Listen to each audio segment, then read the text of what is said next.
तभी तो कहती है बंसी वाले सांवरे पलक ढाप तो परिणाम क्या होगा? ना मैं देखूं गैर को ना तो देखने दे। और तीसरा होता है मदीयता। मदीयता जहां प्रेम में मद आ जाता है, मद कहते हैं अभिमान। और सरकार सीधा सा सिद्धांत है कि जहां आता है अभिमान वहां से खसक जाते हैं भगवान। बोलो राधे राधे। भगवान श्री राम जानकी से कह रहे हैं देखो लक्ष्मण कितना प्रेम करता है हमसे। कह रहा है मेरे माता पिता सब आप ही हो। लक्ष्मण जी से भगवान राम ने कहा अच्छा एक बात बताओ लक्ष्मण, माता पिता की सेवा करना, आचार्यों की सेवा करना और राज्य की रक्षा करना इस समय तुम्हारा धर्म है।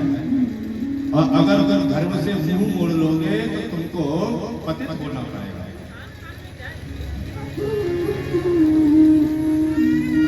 एक धर्म भी दो तरह का होता है। एक होता है कपट रहित धर्म और दूसरा होता है कपट सहित धर्म। कपट रहित धर्म क्या होता है? कोई बच्चा अगर अपने माता पिता की सेवा इसलिए कर रहा है कि मेरे माता पिता मेरे भगवान हैं और इनकी पूजा पाठ करना है, इनकी आज्ञा का पालन करना मेरा धर्म है, तो एक कपट रहित है, इसमें कोई कपट नहीं, ये धर्म है। और कोई बच्चा अगर अपने माता पिता की इसलिए सेवा कर रहा है कि बाबूजी और माताजी जब शांत हो जाएंगे तो इतनी बड़ी जो संपत्ति है इसका मालिक हमको बना जाएंगे, इसमें कपट है, इस सेवा में कपट है। ये कपट सहित सेवा है।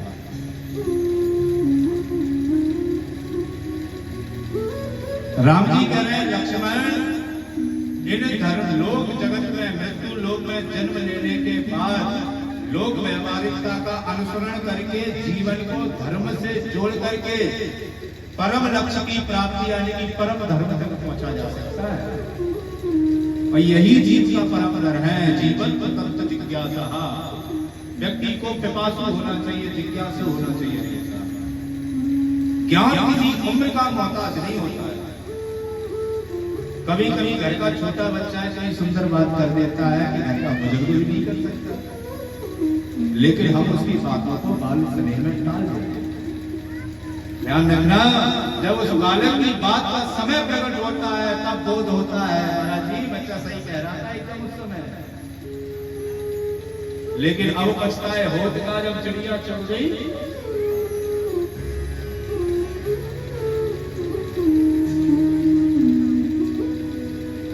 उठ जाग मुसाफिर भोर वही, अब रहने कहाँ जो सोवत है, जो सोवत है सो खोवत है।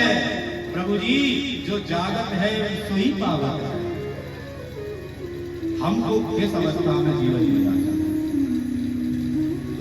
ऐसे समझिए। छत पर जाने के लिए सीढ़ियों का सहारा लिया जाता है। तो सीढ़ी है धर्म और छत्र है परम धर्म। अगर डायरेक्ट आप छत पर जाओगे तो गिरने का डर रहेगा। मतलब धर्म से विमुख होकर के परम धर्म की प्राप्ति करना चाहोगे तो संसार की मोह माया में फंसने का डर है। राम जी ने कहा लक्ष्मण से क्यों भैया क्या कह रहे हो? मैं माता पिता गुरु जी को नहीं जानता हूँ। अच्छा ये बात बताओ, अपने ऊपरी मन से कह रहे हो कि आपके हृदय में भी हमारे लिए कोई सम्मान है भैया? हाँ हाँ, लक्ष्मण जी कितनी सुंदर बात कह रहे हैं। दीन बंधु और अंतर्यामी। सरकार मैंने ये सुना है कि आप घट घट में बात करते हो। नर्मदा का तो कंकड़ कंकड़ भी शंकर होता है। और जब आप सबके हृदय में बात करते हो तो मेरे हृदय में भी आप होंगे। और जब आप मेरे हृदय में विराजमान हो तो आप स्वयं ही पता लगा ले कि मैं मन से कह रहा हूँ तो बिना मन से कह रहा हूँ।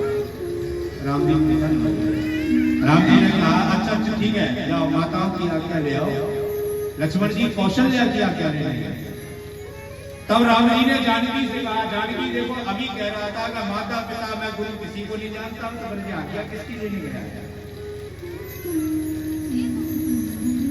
महाराज जी रामचरितमानस और भागवत में सिर्फ इतना ही फर्क है कि रामायण हमको जीना सिखाती है कि हमको जीवन कैसे जीना चाहिए, और भागवत हमको मरना सिखाती है कि व्यक्ति को मरना कैसे चाहिए।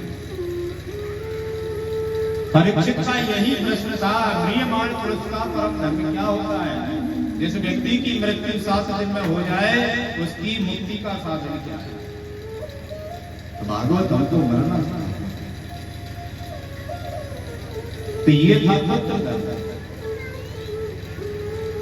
दूसरा अगर आप देखें पति धर्म, भगवान श्री राम सुपर्णखा जब राम जी के पास विवाह का प्रस्ताव लेकर के आई और राम जी से कहा, बोले सरकार सुनो, विधाता ब्रह्मा ने हम दोनों को एक दूसरे के लिए बनाया है और आप हमसे विवाह करो। लेकिन उस समय जानकी जी भगवान श्री राम के समक्ष पास में बैठी थी। राघवेंद्र ने पतिव्रत धर्म की महिमा को बताते हुए बात की सुपर्णखा से, लेकिन देख रहे हैं जानकी की तरफ। सीता ही चितई करी प्रभु बाता। सुपर्णखा क्यों नहीं देखा भगवान ने सुपर्णखा? क्यों?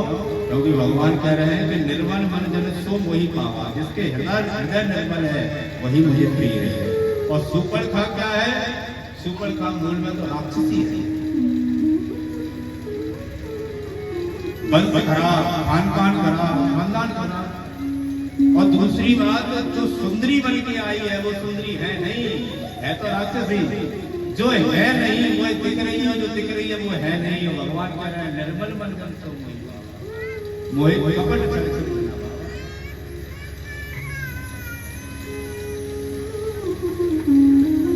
पति मित्र देखते हैं। जब जानकी जी का हरण हो गया था बंधुओं, जब दशानन जानकी को ले गए थे तो भगवान श्री राम प्रिया के वियोग में जंगलों में भटक रहे थे। पशु पक्षियों से, वनस्पतियों से पूछ रहे हैं, हे खग मृग ये मद कर श्रेणी, तुम देखी सीता मृग नयन। क्या तुमने मेरी जानकी को देखा है? तब जाकर के आगे हनुमान जी की मध्यस्थता से सुग्रीव से मुलाकात हुई तो सुग्रीव ने अपना दुख भगवान को सुना दिया। गगन पथ देखी मैं जाता। सरकार, मैंने एक माता को देखा है, आकाश मार्ग से रावण ले जा रहा था, बहुत जोर से बिलख कर रो रही थी। तो भगवान ने जब सुग्रीव से मध्यस्थता की और सुग्रीव के दुख को सुना, सरकार सुनो, आपने मुझ पर मित्रता का भाव दर्शाया है, मैं सुग्रीव वचन देता हूं कि आज से मेरे जीवन में जो कुछ है वो सब आपका है।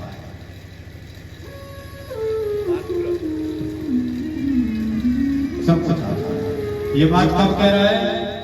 जब जंगलों में सुग्रीव को भटकता बोल रहा है। लक्ष्मण जी ने कहा, बोले इनसे ये तो पूछे इसके पास है क्या? पत्नी थी वो बाली ने छुड़ा ली, राज्यपाट था वो बाली ने छुड़ा लिया, ये खुद भटकता डोल रहा है, ये आपको क्या देगा? इसका मतलब ये है कि जो इसका खो गया है वो इसको दिलवाओ, फिर जी आपको देगा।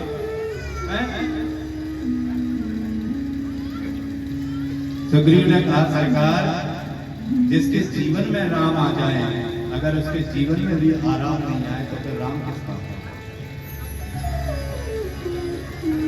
बाद में जाके बाली को ठाकुर जी ने उद्धार किया और बाली को जब मारा, बाली मरणासन स्थिति में पड़ा हुआ था, तो बाली भगवान राम से कह रहा है, मेरी सुग्रीव प्यारा, अवगुण कवन नाथ मोहि मारा। एक बात बताओ सरकार, पढ़े लिखे लोगों में आपस में झगड़ा हो जाता है,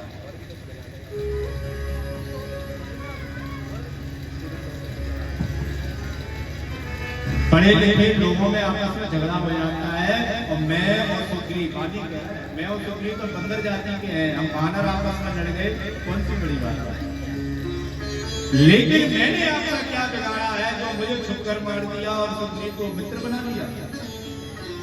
मैं बैरी सुग्रीव प्यारा। देखिए 3 ऐसे भक्त हुए हैं जिनके सामने भगवान को भी मौन रहना पड़ा था। रामायण का बाली, भागवत का राजा बलि और भागवत का एक कालिया नाथ। आज बाली पूछ रहा है कि सरकार मेरा दोष क्या है, मुझे छुपकर क्यों मारा। अगर योद्धा थे तो सामने आके बात करते। क्षत्रिय वही श्रेष्ठ होता है जो रणभूमि में पीठ न दिखाए। योद्धा वही मजबूत है जो युद्ध भूमि में डटकर सामना करे। छुप करके मारने से क्या मतलब है।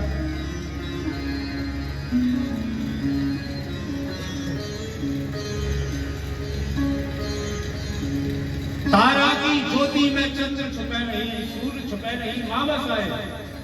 रण चढ़ो रजपूत छुपे नहीं, दाता छुपे नहीं, पागल आए। चंचल नारी के नैन छुपे नहीं, प्रीत छुपे नहीं, पीठ दिखाए। कभी गंग कहे सुन सहागर, कर्म छुपे नहीं, भभूति लगाए। कर्म नहीं छुपता। आपने जैसा कर्म किया है वही प्रारब्ध के रूप में भोगना पड़ेगा। और भारत भूमि तो कर्म भूमि है। कर्म प्रधान विश्व रचित, जो जस करहि तस फल चाखा। जब सब कुछ कर्मों पर ही डिपेंड कर रहा है, निर्भर होता है, तो उला काऊ सुख सुख कर दाता, निधिकृत कर्म भोग सब दाता। इसलिए हमारे जीवन में आने वाले समय को सदियों उपयोगिता में लाने के लिए हमको भगवान का भजन करना चाहिए। तो बाली क्या कह रहा था, मुझे क्यों मारा। अगर तुम युद्ध आते तो लड़ते। तब भगवान ने उसकी प्रश्न की पुष्टि की। अनुज बधू भगिनी सुतनारी, सुन सके कन्या समुचार। ये नहीं कुदरती बिलो गई जेही, ताए बगैर कुछ पाप ना होई। अनुज बधू छोटे भाई की पत्नी, भगनी यानी कि बहन, सुत नारी यानी कि बेटे की पत्नी, ये तीनों कन्या के समान होती है। और इनको जो भी कुदरती से देखता है उसको मारने में कोई पाप नहीं होता है। ताए भाई का पाप। बता, सुग्रीव तेरा छोटा भाई था। सुग्रीव की पत्नी को तूने अपने पास बलपूर्वक छुपा करके रखा था, छीन करके। तू पापी हुआ, तुझे मारा गया। बाली कह रहा है सरकार ये तो रचनाकर हो, अब हम जानते हैं। बात बना रहे हो लेकिन बात मेरे प्रश्न का उत्तर नहीं है। वो बैर तो सुग्रीव और मेरा था, आपसे क्या बैर था। तब भगवान को मौन रहना पड़ा।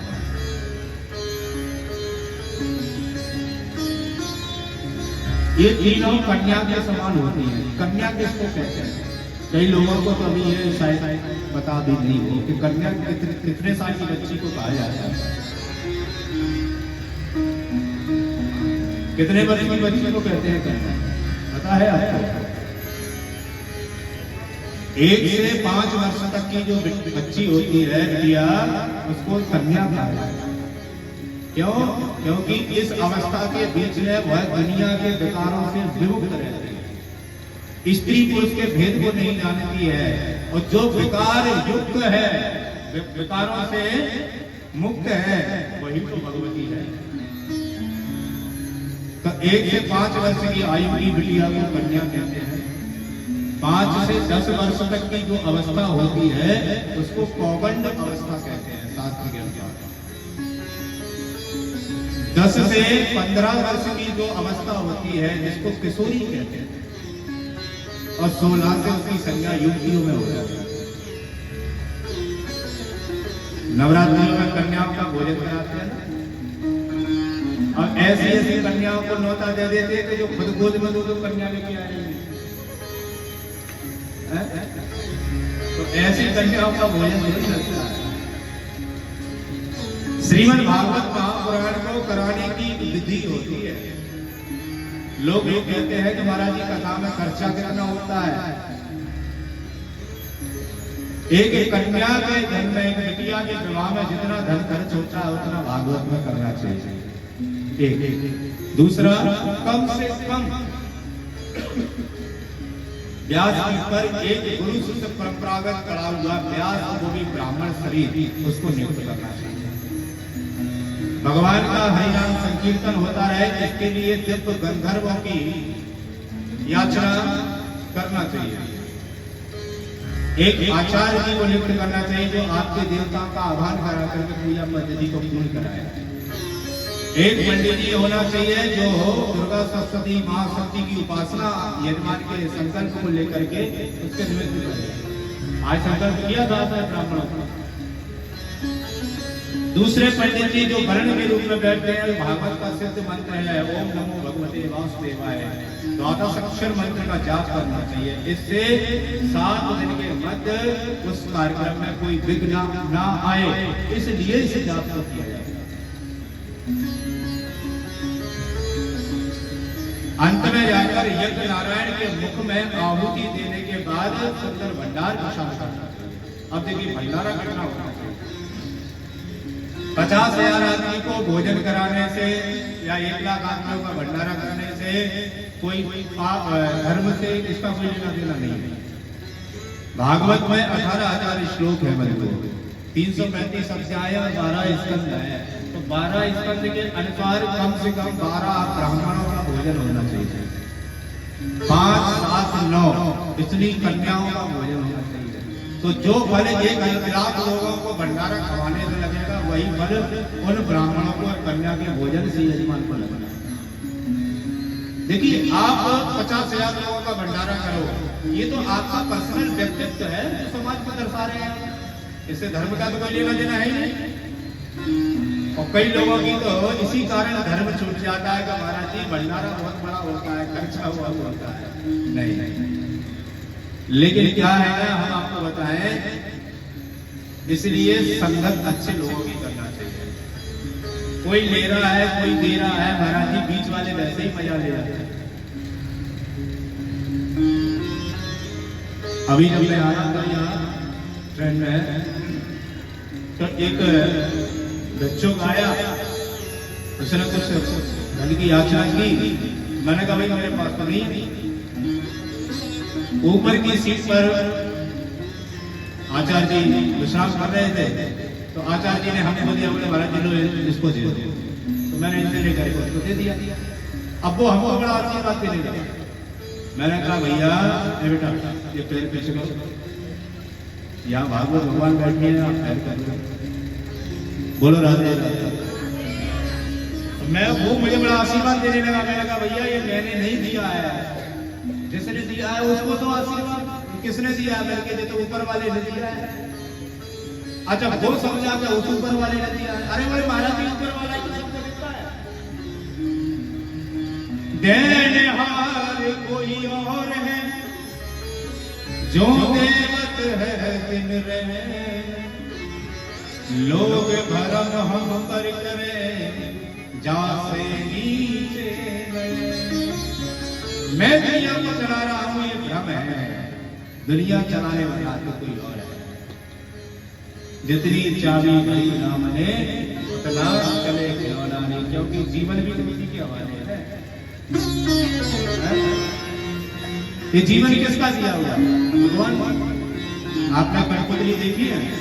कठपुतली जब नृत्य करती है तो एक जो उसका मालिक होता है वो धागा पकड़ के रहता है, और वो जैसे जैसे नचाता है वैसे ही वो नचता है।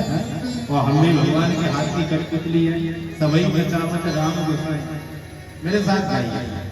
अरे जीवन है तेरे हवाले मुरलिया वाले, जीवन है तेरे हवाले मुरलिया वाले, जीवन है तेरे हवाले मुरलिया वाले, जीवन है तेरे हवाले मुरलिया वाले। हाँ जी मुरलिया आजी मुरलिया वाले, आजी मुरलिया वाले।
तेरे हाथ की, तेरे हाथ की।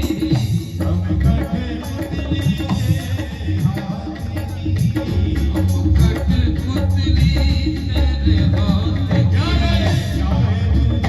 की। हरि बोल। चाहे तुझे से नचाने मुरलिया वाले, चाहे तुझे से नचाने मुरलिया वाले। जीवन है तेरे हवाले मुरलिया वाले।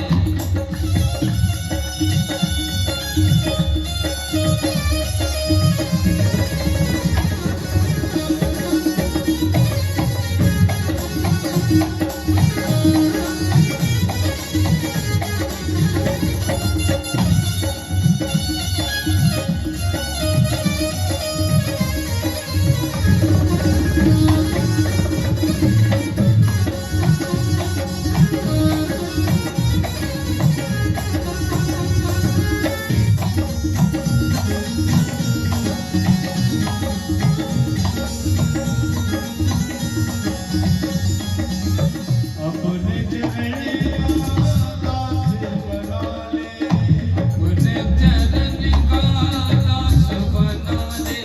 अपने चरण का दास बना ले, अपने चरण का दास बना ले। अपने चरण का दास बना ले। अपने चरण का दास बना ले, अपने चरण का दास बना ले, अपने चरण का दास बना ले।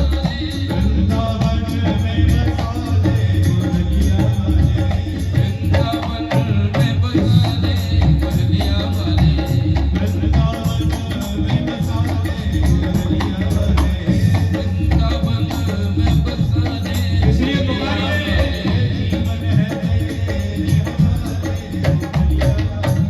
जीवन है तेरे हवाले, जीवन है तेरे हवाले मुरलिया वाले। आंखें बाके बिहारी जय हो तुम्हारी। बाके बिहारी जय हो तुम्हारी।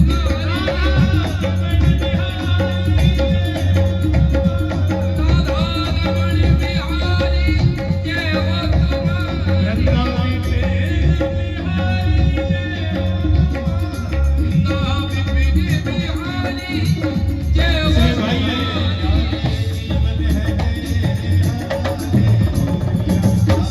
जीवन है तेरे हवाले मुरलिया वाले।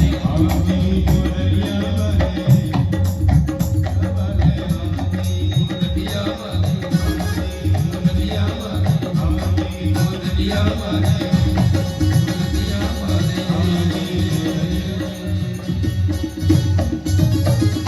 बोलो वृंदावन बिहारी लाल की जय हो। नमः पार्वती पते।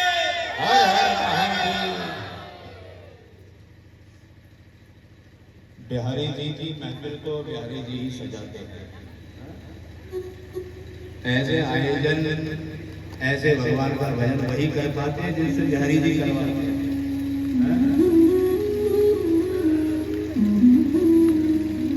नैमिष सारणी की पावन भूमि में बंधु श्री सूची महाराज 88,000 ऋषियों को श्रीमद् भागवत महापुराण सुनाते हैं।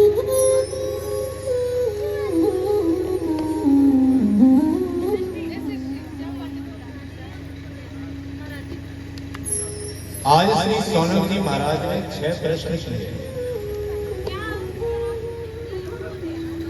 और इन्हीं 6 प्रश्नों में संपूर्ण श्रीमद् भागवत कथा है। 6 प्रश्न कौन कौन से हैं? किम श्रेय शास्त्र सारः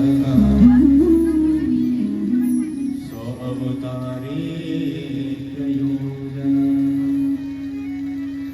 किम कर्म के अवतारश्च धर्मः तम शरणं गतः। श्री सौनक जी महाराज ने 6 प्रश्न किए। आपको समझ में आ रहा है सबको? हम जो बोल रहे हैं वो आपको समझ में आ रहा है? किस किस को आ रहा है मुझे बताना। पीछे नहीं आ रहा है समझ में? वो हम इसलिए पूछ रहे हैं कि माइक की आवाज ठीक आ रही है ना, आपको सुनाई तो ठीक आ रही है तो फिर क्यों नहीं बोलते हो? बोलो वृंदावन बिहारी लाल की जय हो। सोनक जी कह रहे हैं कि सरकार भगवान ने कितने अवतार लिए?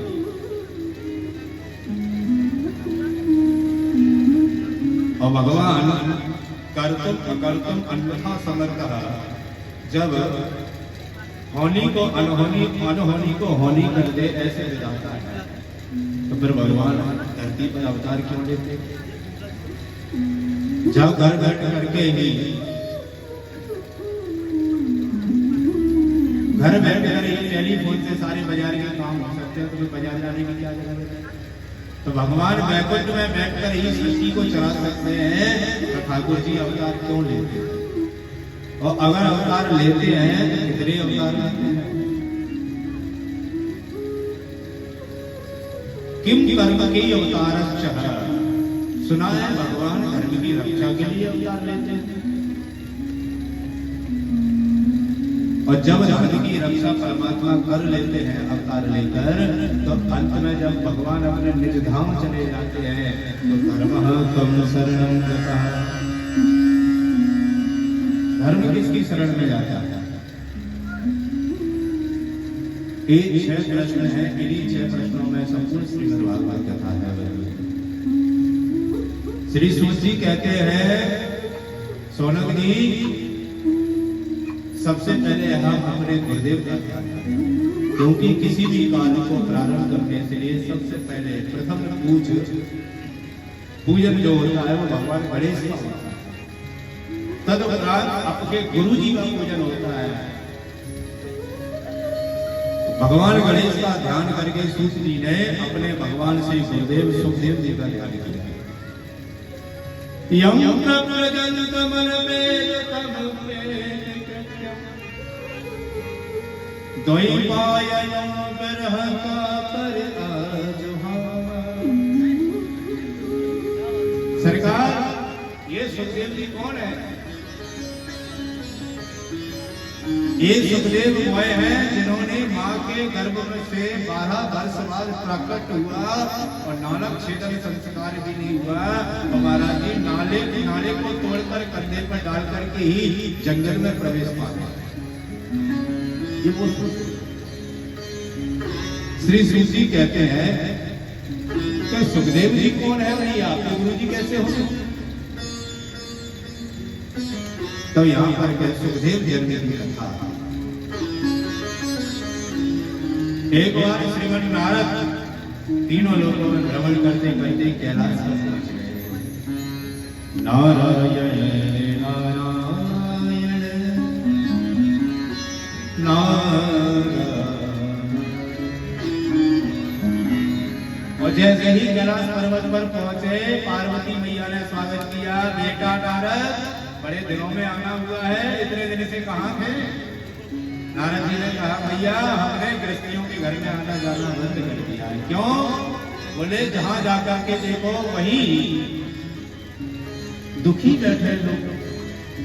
जिसके घर में जाओ बेटा पिता की बात नहीं मानता है, बहू पति की नहीं मान रही है, बहू और सास की पत्नी में जा रही है। तो इन सब कंटकों से बचने के लिए और भगवान के भजन में अनुरक्त होकर के लीन होने के लिए हमने गृहस्थियों के यहाँ जाना बंद कर दिया। क्योंकि भगवान वही है, राम ही केवल प्रेम प्यारा। जहां प्रेम होता है वही भगवान होता है।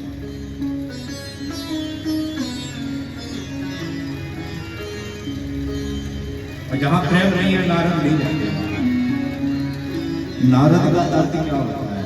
नारद का अर्थ होता है नारद, जिसकी बात को कभी रद्द नहीं किया जा सकता। और किसी भी शास्त्र को आप उठाकर देख लीजिए, कोई सी भी कथा आप सुन लीजिए, जिसके जीवन में नारद आ गए हैं उसके जीवन में नारायण को आना पड़ा, चाहे वो ध्रुव हो चाहे वो कैलाश। पार्वती ने कहा नारद ऐसी बातें नहीं करते बेटा, देखो कैलाश पर्वत में कितना प्रेम की बरसात होती है। अच्छा बेटा एक बात बताओ, मेरा वाहन क्या है? बोले माता जी आपका वाहन है सिंह। अच्छा मेरे पति भोलेनाथ का वाहन क्या है? बोले बैल। बताओ बैल की और शेर की पटरी खाती है?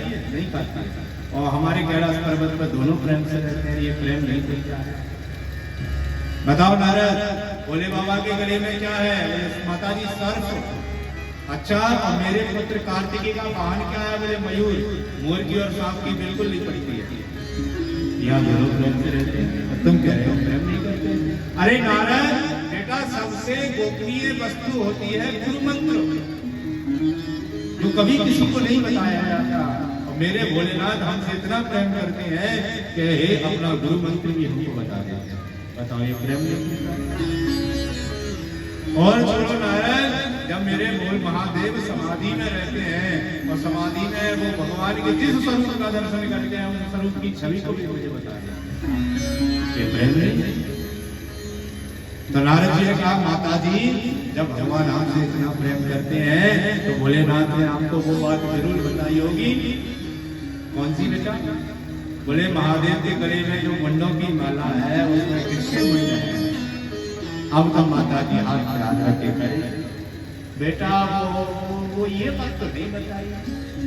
नारद जी कह रहे फिर क्या खाक प्रेम करते हैं आप? प्रेम की इतनी बड़ी बड़ी परिभाषाएं दे रही है। और महाराज जी जो नारद ने पार्वती जी से कहा, और माताओं को तो बस एक बार कोई बात लग जाए, कई भैया ने कह दिया कि तुमसे अच्छी दाल तो पड़ोस वाली भाभी बनाती है, फिर देखो तो वहीं मर जाओ, वहीं खाए फिर तो यहाँ क्या कर रहे हो? इतना कहकर नारद जी तो चले गए। इधर से नारद गए और उधर से महादेव आए। महाराज जी दुनिया में अगर कोई देवता भाग्य को पलट सकता है, प्रारब्ध को पलट सकता है, तो वो सिर्फ महाकाल है। भावई मैं जगत त्रिपुरारी। अरे इससे बड़ा अवधूत, इससे बड़ा दानी और कौन होगा सरकार के जो खुद शमशान में रहता है। चिता भस्माले को गरल दिक्कत भरोजना धारी घंटे मुझे नारी, जो खुद चिता भस्म का लेप लगाकर शमशान में रहता है, वो अपने चेलाओं को सोने की लंका का दान कर देता है। इससे बड़ा दानी कौन? भगवान शंकर का एक नाम है आशुतोष।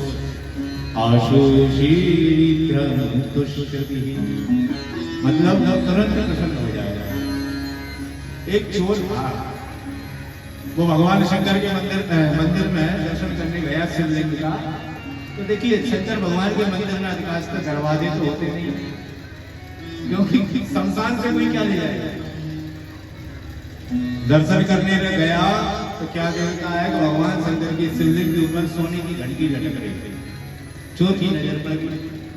अब चोर ने घंटी को देखा तो लालच आ गया, और चोर शंकर जी के शिवलिंग से कह रहा है महादेव अगर आप इजाजत दो तो ये घंटी को ले लें। सरकार जीवन में वचन दे रहा हूं, इसके बाद कभी चोरी नहीं करूंगा, ये वचन लास्ट हो जाएगी। बोल राधे राधे। अब शिवलिंग तो बोल नहीं रहा और चोर ही बोल रहा, प्रश्न भी खुद कर रहा, उत्तर भी खुद दे रहा। बोले महादेव कहीं आप कहो, सुनो खानदानी नहीं, हाँ दादाओं का जमाने का मेरा चोरी का काम चला रहा है, 1 मिनट में ले लूंगा। और जैसे ही कहा तो घंटी की तरफ हाथ बढ़ाया चोर ने, तो घंटी ऊंची लगी थी, पहुंच नहीं पा, डट गया। शिवलिंग के सामने बोले सरकार वो थोड़ी ऊंची है, अगर आप कहो तो आपके शिवलिंग के ऊपर एक पैर रखना। सरकार स्पेशलिस्ट हूँ, 1 मिनट में चट कर दूंगा इसको। और सुनो इससे जो भी धन मिलेगा उसका दशांश आपको दे दूंगा। ये भक्ति देखिए आप, समर्पण देखिए उसका। और जैसे ही एक पैर शिवलिंग पर रखा और घंटी की तरफ हाथ किया, तो भगवान शंकर के शिवलिंग के अभिषेक बहुत होते हैं, तो वो चिकना था, फिसल गया।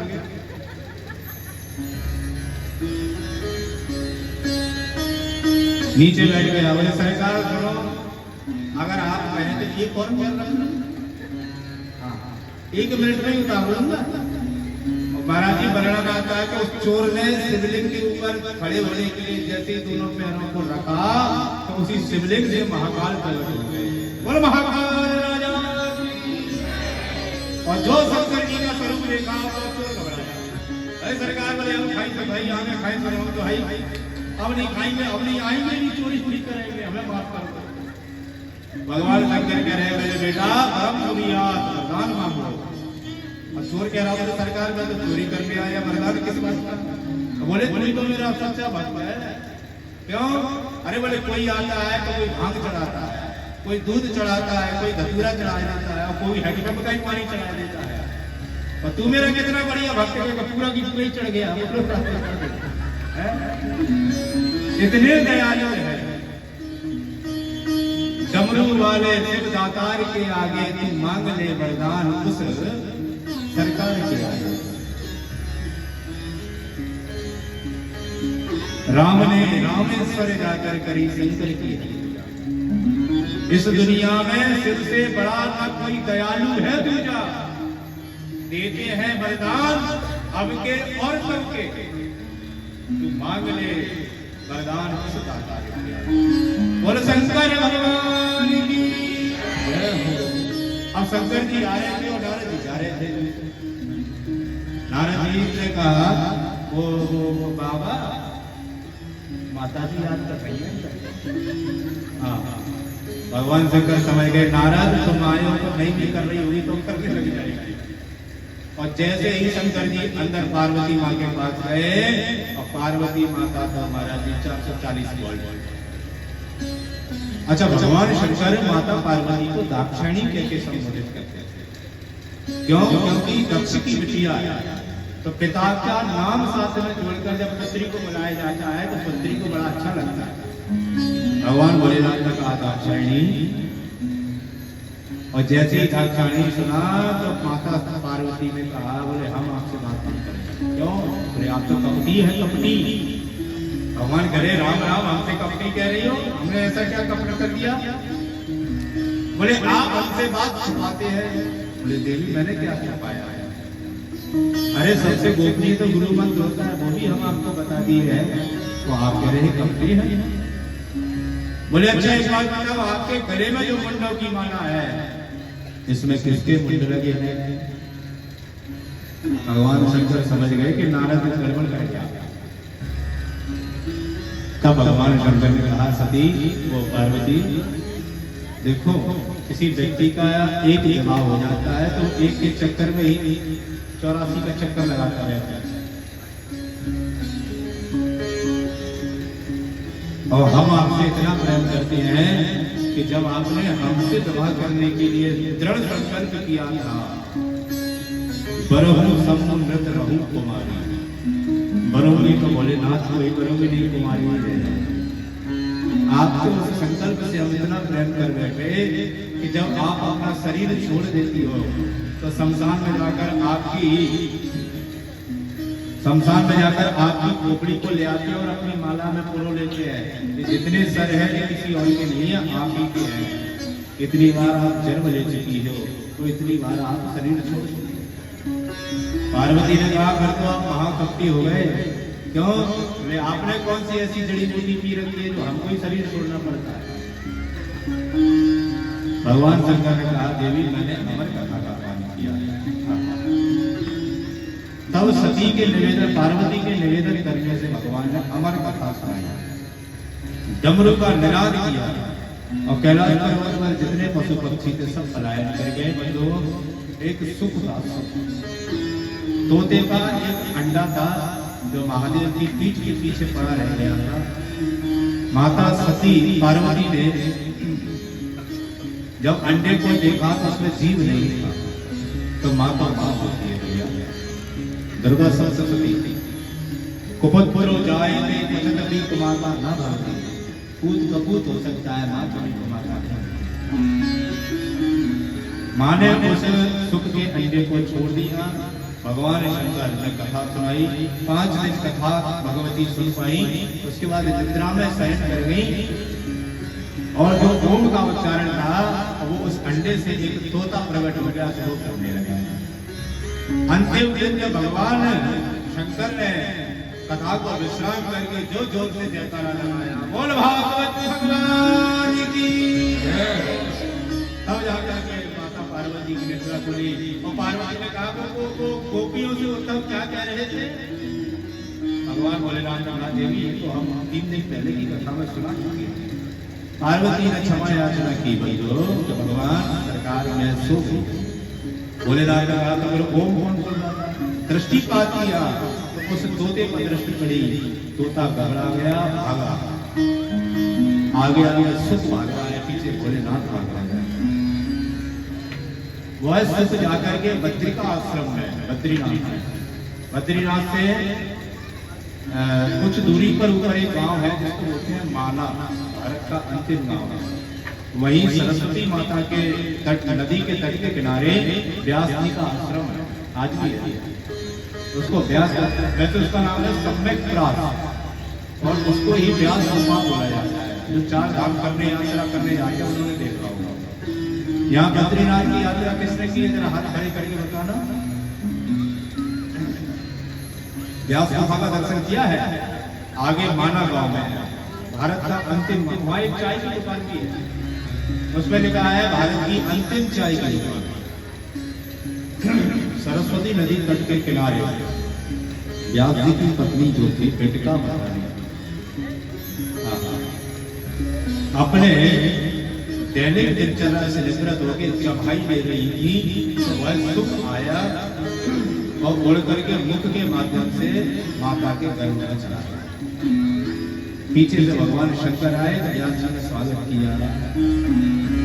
देव देव महादेव भूतात्मन भूत भावना त्राहिणा शरणा पन्ना त्रैलोक गहना दिशा। हे महादेव, आपने सारा हाल वृक्ष को पान किया है जो समस्त मंथन से निकला, तो इसी कारण आप देव से महादेव हो गए। व्यास जी को देख करके भगवान शंकर क्रोधित हो गए और व्यास जी पर बमक पड़े। हे वेद व्यास, चोरों को पढ़ा देते हो? भगवान व्यास जी बोले, सरकार चोर कहां से आ गया यार? बोले अभी अभी एक शुभ आया है, वो तुम्हारे आश्रम में गया है, उसने मेरी अमर कथा का पान चोरी की। उसने अमर कथा की चोरी की और चोर को दंड देना हमारा धर्म है। व्यास जी ने कहा, बोले सरकार, जो व्यक्ति अमर कथा सुन लेता है उसको क्या फल मिलता है? बोले वो व्यक्ति मृत्यु के भय से मुक्त हो जाता है, अमृत को प्राप्त हो जाता है। बोले भोलेनाथ, भांग ज्यादा पी ली क्या? जब उन्होंने हमारी कथा सुनी ही ली है तो वो मर कैसे सकते हैं? जो व्यक्ति जन्म लेता है उसकी मृत्यु होती है, अजन्मित का मृत्यु नहीं होती। इसलिए भगवान का कभी जन्म नहीं होता है, भगवान अवतार लेते हैं, स्व अवतार प्रयोजना। भोलेनाथ समझ गए, वापस कैलाश की तरफ पलायन कर गए।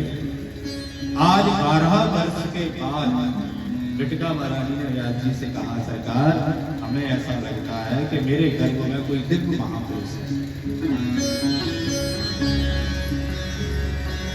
दिव्य महापुरुष है, और आप उससे निवेदन करो, हमको अतिशय पीड़ा हो रही है। सुनो, माँ जब बच्चे को जन्म देती है, किसी व्यक्ति को अगर एक काला बिच्छू दंड कर दे तो उसको कितना कष्ट होता है?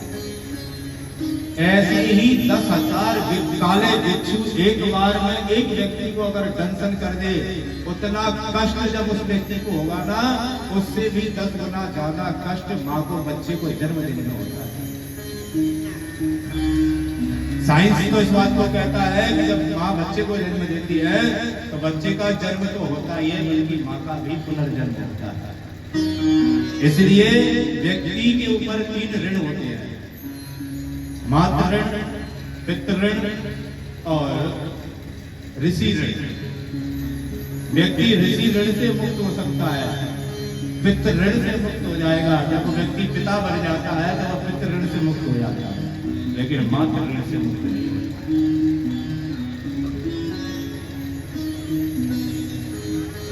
व्यक्ति जब व्यापार करके घर में आता है ना, तो पत्नी जो होती है, पत्नी अपने पति की जेब टटोलती है, कितना कमाया, और माँ अपने बच्चे का पेट टटोलती है कि सुबह से कुछ खाया या नहीं खाया। ये फर्क होता है।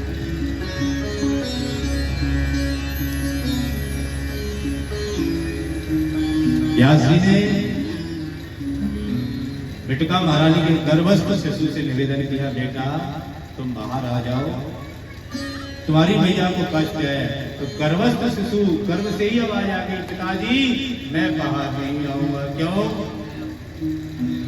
क्योंकि विष्णु की माया मुझे फिर रही। माया किसे कहते हैं बंधु?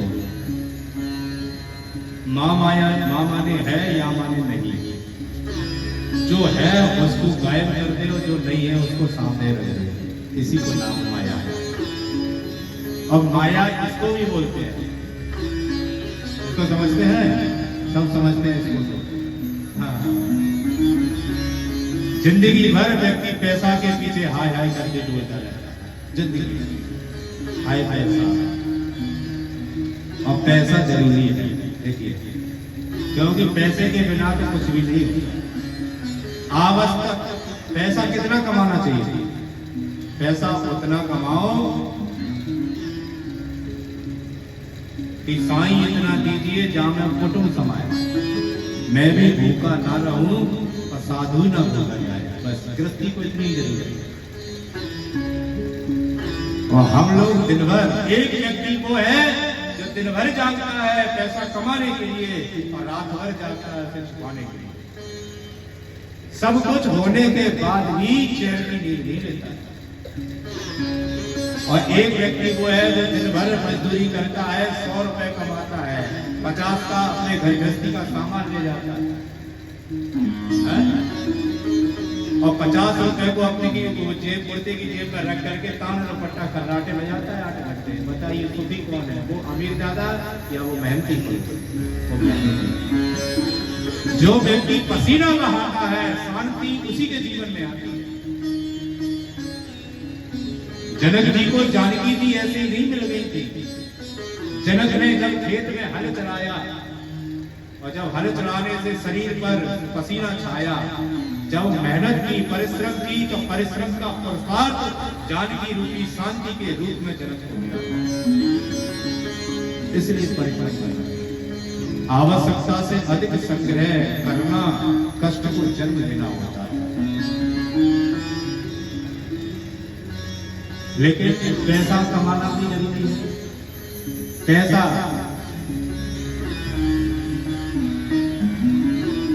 पैसा बिन बाप कहे पूत ही कपूत,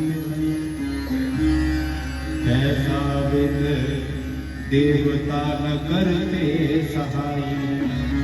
पैसा नहीं होगा तो देवता भी मदद नहीं करेंगे। ये सब हो रहा है पैसे ही तो हो रहा है, तभी तो देवता आए हैं।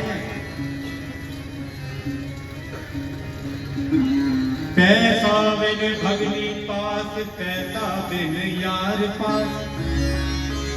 जिस भैया के पास पैसा नहीं होता है ना, तो बहन की रक्षाबंधन पर जाने के लिए संकुचित होती है। जिस पर पैसा होता है उसके 4 दोस्त अपने आप बन जाते हैं। पैसा बिन मुर्दे न लकड़ी पाई है। जब पैसा जिस पे नहीं हुआ, हमारा की मुर्दे को लकड़ी भी नहीं मिलती है। कोरोना में आप अच्छे से देख चुके हो। कहते हैं गरीब दास पैसा तुम रखो पास। गरीब दास का ले ले क्या पैसा है? पैसे को क्या बोलते हैं? संस्कृत में बोलते हैं टका।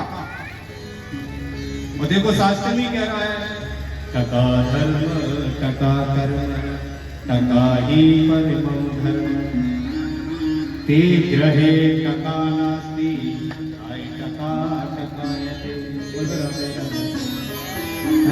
टका से ही धर्म होगा, टका से ही कर्म होगा। और जिस घर में टका नहीं है तो वो टकटकाता ही रहे। इसलिए पैसा जरूरी है, लेकिन कितना? जितने में अपना गुजर बसर हो जाएगा। भगवान शंकराचार्य कहते हैं कि दरिद्र किसे कहते हैं? को महादरिद्रो ही विशाल कृष्ण सह दरिद्र। गरीब व्यक्ति दरिद्र नहीं है, वो प्रारब्ध भोग रहा है, अपार संपत्ति है, फिर भी दूसरे की संपत्ति पर नजर जिसकी लगी है वह दरिद्र है। इसलिए माया माया सब भजे माधव भजे न कोई, जो कदापि माधव भजे तो माया तेरी है, इसलिए भगवान को भजे। रे माया के मुसाफिर, एक गालिब थे, गालिब का एक लेख है, जो व्यक्ति ज्यादा पैसे के पीछे भगता है ना, उसी के लिए उन्होंने लिखा था। रे माया के मुसाफिर, कुछ आगे की खबर है? इस घर से आगे चलकर दूसरा भी घर है, वहां का क्या इंतजाम है? वहां भी तो चाहिए मनमानी चीज। तुम्हारा जी ऐसा भी अर्थ योग है जरूरी है। कालांतर में आगे चल के बेटका महारानी के गर्भ से श्री सुखदेव जी महाराज का जन्म हुआ। नानक छेदन संस्कार भी हुआ, नाड़े को तोड़ा, कंधे पर डाला और जंगल में प्रवेश कर गए। और जैसे ही पुत्र आगे गया तो व्यास जी बेटा बेटा कह के पीछे जाने लगे। व्यास जी कह रहे हैं पुत्र, तो जंगल से फिर वृक्षों से प्रतिध्वनि आ रही है पुत्र। आगे सरोवर में कुछ स्त्रियां विश्राम कर रही थी।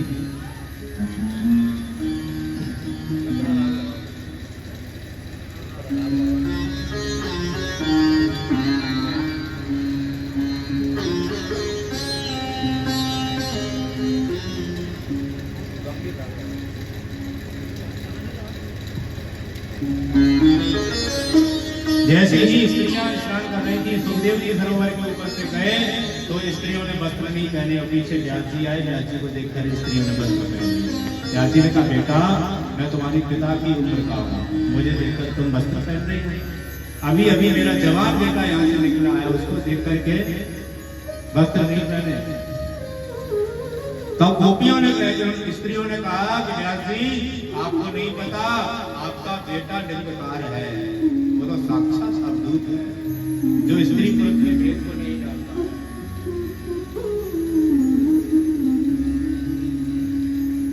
व्यास जी समझ गए कि व्यास के घर में साक्षात नारायण का जन्म हुआ है। बोल सुखदेव जी भगवान की। आगे चल के सोनक जी ने प्रश्न किया कि महाराज जी हमने सुना है कि भगवान ही वाणी का रूप लेकर के राजा परीक्षित की रक्षा करने के लिए आए। ये परीक्षित कौन है? अब देखिए, परीक्षित की जन्म की कथा सुनने के लिए यहाँ से थोड़ा महाभारत में प्रवेश होता है। बात उस समय की है बंधुओं, जब महाभारत का युद्ध चल रहा, अंतिम चरण। और अंतिम चरण में युद्ध चलते चलते भीम की गदा के प्रहार से दुर्योधन की जंघा टूट गई थी और दुर्योधन मरणासन स्थिति में रणभूमि में पड़ा पड़ा। वही दुर्योधन का मित्र था अश्वत्थामा। अश्वत्थामा आया। अश्वत्थामा ने दुर्योधन से कहा, मित्र, मैंने तेरा वो वैभव देखा है कि अगर तुम इशारा कर देते तो हजारों दास दासियां तुम्हारी सेवा के लिए खड़ी हो जाती, और आज इस मरणासन स्थिति में ऐसे गलत रहा है। तू मेरा मित्र है, बता मैं तेरे लिए क्या कर सकता हूं। अच्छा, अश्वत्थामा जो था उसको सेनापति बनने का बड़ा शौक था। दुर्योधन ने कहा, अश्वत्थामा तुम क्या चाहते हो? अश्वत्थामा बोला कि मित्र, अगर तुम मुझे सेनापति बना देते, अगर मुझे सेनापति बना देते तो महाराज पांडवों की हिम्मत नहीं थी जो आज तुम्हारी ऐसी दुर्गति कर। अच्छा, सेनापति बनना चाहते हो तो वही टूटी हुई जंघा के रक्त से अश्वत्थामा का तिलक कर दिया। क्या बदले में तुम अगर मुझे देना चाहते हो बेटा, अश्वत्थामा मुझे कष्ट नहीं है, हम कौरव 100 भाई थे, 100 में से एक भी नहीं बचा। पांडव 5 थे और 5 की 5 जिंदा है। इसी को कहते हैं मत्सर सा। ऊंच निवास नीच पर टूटी, देख सकत ना पराई विभूति। ऊंचे कुल में जन्म ले लोगे जरूरी नहीं है कि आप संस्कारवान हो जाओगे। विद्वान का बेटा विद्वान ही बनेगा जरूरी नहीं है। ये सिर्फ भगवत प्रदत्त गुण होता है, ठाकुर जी की लीला है। प्रिंसिपल का प्रोफेसर का बेटा अपने ही पिता पर किताब का अध्ययन नहीं करता है। क्यों? क्योंकि उसमें उसको गुरु नहीं पिता दिखता है। बात सिर्फ नजरिए की होती है। आजकल का जो संस्कृति चल रही है ना, ये पहनावा, गांव में तो आज भी मर्यादा है। जब हम उधर जाते हैं दिल्ली और उसके आगे पंजाब क्षेत्र में, तो महाराज जी ऐसे ऐसे कपड़े पहनते हैं बच्चे बेटियां कि देख करके व्यक्ति घर से निकलना बंद करते हैं। बात नजर की नहीं होती है, शर्म कपड़े की नहीं होती है, शर्म तन की नहीं होती है, शर्म आंखों की होती है। आज भी ग्रामीण अंचल में कई बुजुर्ग व्यक्ति अगर हमारे बैठ